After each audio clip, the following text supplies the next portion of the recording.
Okay, so I noticed that rage bait has become more commonly used as a way to communicate with people in real life. And it's like kind of shifted from just a way to do jokes to just like a way to engage with farm in real life. And I kind of thought about it and I was like, why is that the case? And so it led me to what I'm going to call rage bait theory. You might be asking, what are my qualifications to be talking about a theory such as this? Um, I've been rage baiting since I was a sixth grader. At this point, it's autonomous ultra instinct for me. There'll be times where I'll just be speaking and somebody will be looking at me, and I can see by the look in their face that they're like, "Oh, why are you being disrespectful right now?" Whatever the case is, I'm like, "Oh, I must be rage baiting right now." It's just like, first of all, you start off with being like a grammar Nazi. You like, actually, you can't say can't not because that's a double negative or whatever the case. You just say stupid stuff like that.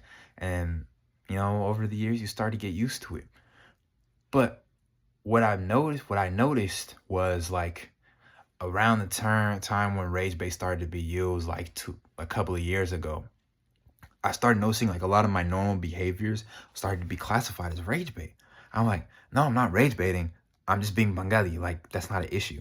I don't know why you guys are I'm saying. But then I realized like I really have a knack for this thing that they call rage baiting. Like I was doing it before it was even like there was even a term to be doing it.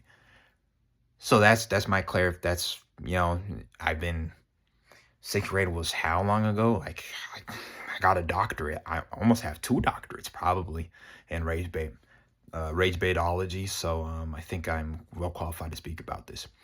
Um the theory is that basically because in a post COVID world, social media has become the main way in which human beings are socialized, and the fact that we interact more with people on social media. Now, I'm just going to talk about the average person, probably spends more time in America, spends more time on social media interacting with people than they do actual real people. So the way that they see communication to be occurring on their social media feeds ends up impacting the way that they communicate with people in real life. I think from people seeing that, and we look at the content in which that's being shown, it's a lot of like inflammatory, engagement inducing content. And it'll get to a point where I'm like, oh, sometimes when I like interact with certain people, I'm like, oh, this just feels like I'm on like Snarp's page or something. Like Snarp is, I don't know if y'all know, but Snarp's like this dude who goes to like sports games and he wears the opposite jersey and he just like starts like clowning, chirping to the people, and like a lot of fights and stuff come up.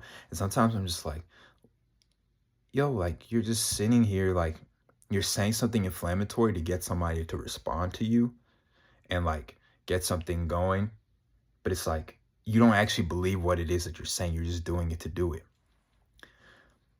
And I think the reason why is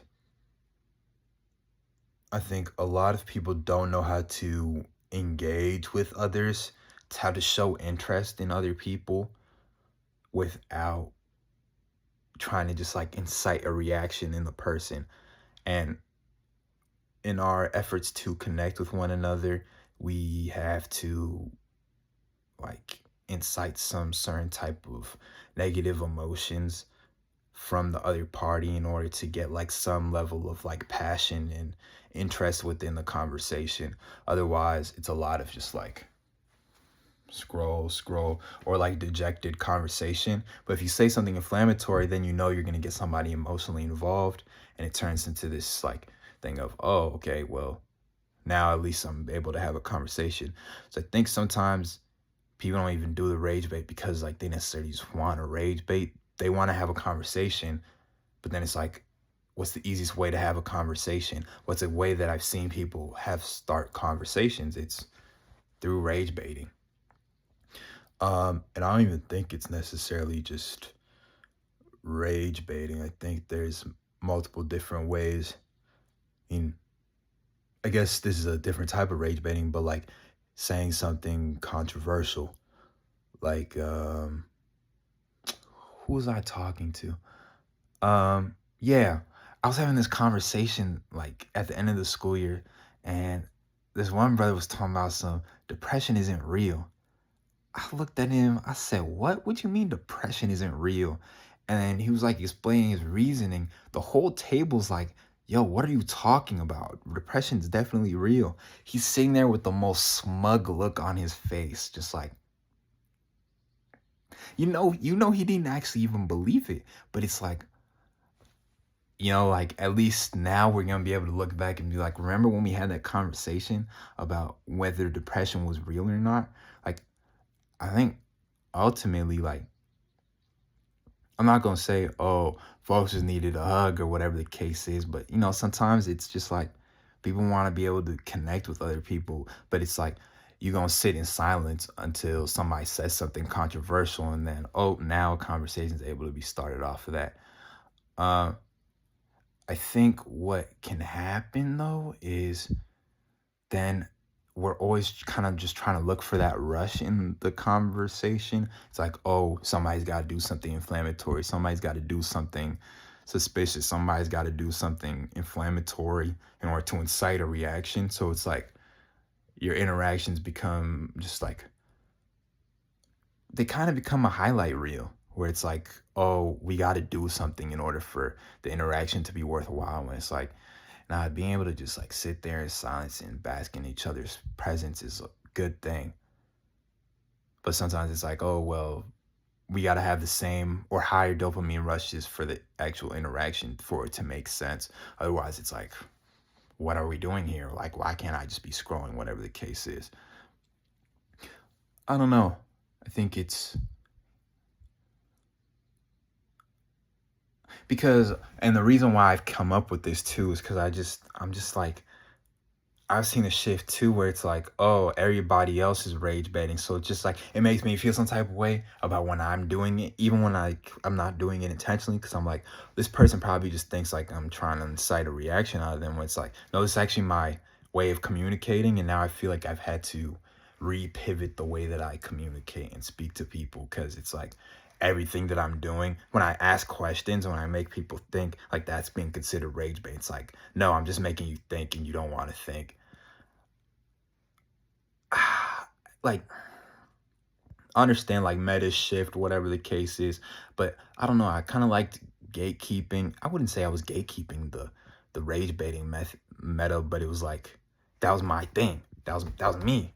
But then everyone else is doing it now. I'm just like, now I don't feel special. Now I feel like I just got to be like super genuine all the time, which is like not a bad thing. I like being genuine to people, but I like being able to like play back and forth, genuine genuine rage bait, like keep people on their toes. And when everyone else is doing it, I'm just like, who are you?